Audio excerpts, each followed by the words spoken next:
There is now growing opposition to President Obama's request for nearly $4 billion to clean up the humanitarian situation happening along our southern border. Republican critics now posing their own alternatives to address what they say is the source of the problem: President Obama's policy on immigration. Chief White House correspondent Ed Henry from the North Lawn now. Ed, good morning to you there. We were talking with Jim Bridenstine, Republican from Oklahoma. He's been wanting to get into one of these holding facilities for 2 weeks in his home state. He did that on Saturday over the weekend. And then when he started talking about this amount of money, this was his reaction. But he says, like pulling teeth to get answers on it. Bridenstine now.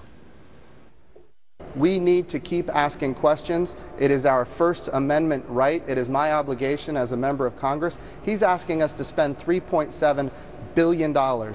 We have got to solve this problem. We don't want to just expand the current programs that are leading to the crisis. We want to solve the crisis. Now, so that is one view. So where are we now on this, Ed? Well, I think it is very much stalled, because adding to that congressman's voice, you've got Governor Rick Perry of Texas saying yesterday that he's opposed to giving the president this $3.7 billion. Well, he's a frequent critic of the president, of course, but what's significant is in recent days he had an open mind. You'll remember he met with the president last week in Texas, had said, let's try to solve this. They had that private meeting and all of that. Perry says, look, there's not enough border security in this $3.7 billion. The answer from White House Press Secretary Josh Earnest is, look, then pass comprehensive immigration reform, because some of the bills on the table would add 20,000 Border Patrol agents. But I can tell you, the Republicans on the Hill, combined with governors like Rick Perry along the border, say there's no way they're going to pass comprehensive immigration reform with this current crisis, showing them that we've got to do something about border security first. Yeah, Senator McCain has an idea. What's his plan, and does it have any chance of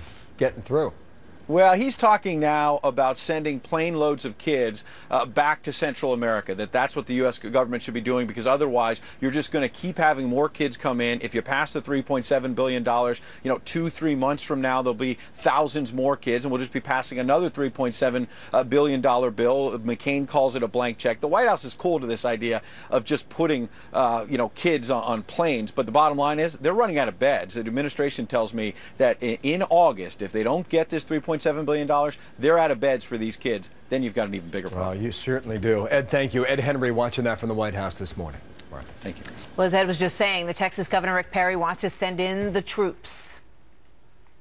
Well, the issue is with being able to send that message, because it's the visual of it that I think that is the most important, and we know that.